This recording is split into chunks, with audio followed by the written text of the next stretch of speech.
Impact segment tonight, Immigration Reform Part 2. You may remember the McCain-Kennedy immigration bill went down in flames in 2007, primarily because there wasn't enough emphasis on stopping illegal immigration through the southern border.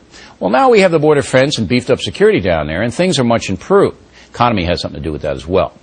And that opens the door for a new immigration bill, which has already been drawn up in the House very quietly.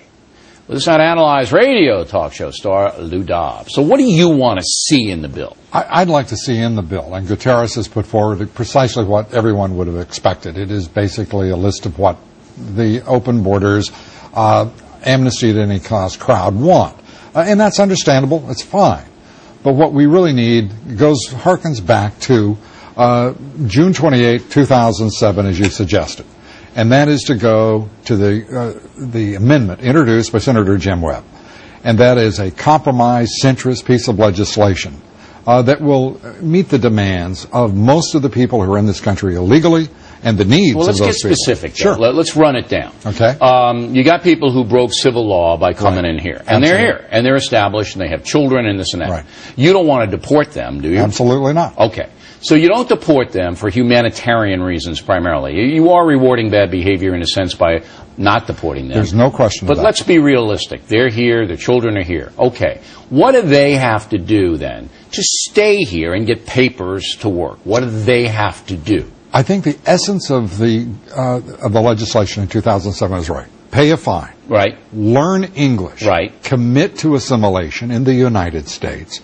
And begin a path to citizenship. Anything else? Absolutely. There should also be another guest worker program that permits whatever the percentage is. No, but for the people already here. All right, so they learn how to speak English, you got to take a test, all right? They pay some kind of fine and back taxes if they have that. Okay. Anything else? Absolutely. I think there has to be a decision about how many people will be given citizenship. The argument is, if you give it to one and you don't give it to the other, then you're into arbitrary and... Well, that's what we don't want to be, is arbitrary, as you suggest. 12 to 20 million people here. That's a big number. Right. But also, and this is one of the things we have to move front and center, is the question of how many people, how many of their family members will be coming to the United States. That becomes a large number. You know what? None. Well, none.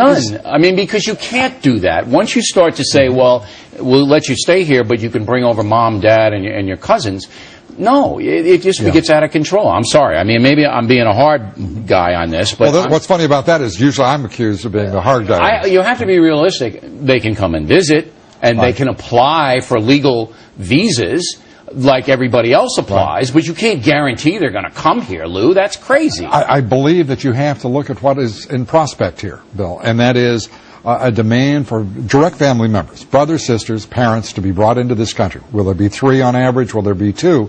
That's why the number is very important. I think they have to apply and do what everybody else does. I don't think you can guarantee anybody comes here. If these people are here, you work your way into citizenship, but you don't guarantee they can take anyway. Now, one of the things President Obama actually said, and he was a tough guy on this in the campaign trail, whether he's going to be tough now, we don't know, was they got to go to the back of the line, which means their citizenship is going to be 5 to 10 years down the road. Well, that's also dependent, Bill, on what we do intelligently here, and that is, first and foremost, we have to beef up the Citizenship and Immigration Services agency itself. It's got to be tripled to deal with this. We bring in 3 million people a year into this country, immigrants. Right. Legally. And we naturalize more than 1 million.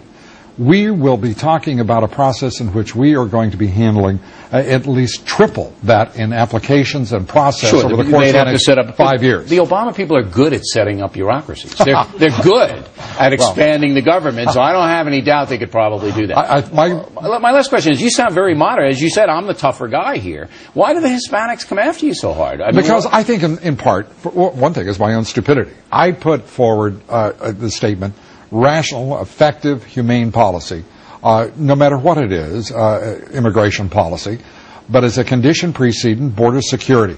The emphasis became in the debate, of my combative nature, the issue of border security first and foremost versus reforming immigration policy. I'm saying the same thing, but I'm keeping it absolutely combined. That is border security. So you're a kinder, gentler Lou Dobbs. I'm a wiser Lou Dobbs. A wiser Lou Dobbs. I didn't know that could be possible. Well, it's only incrementally. Only incrementally. All right, Lou. Happy New Year. Thanks for coming in here.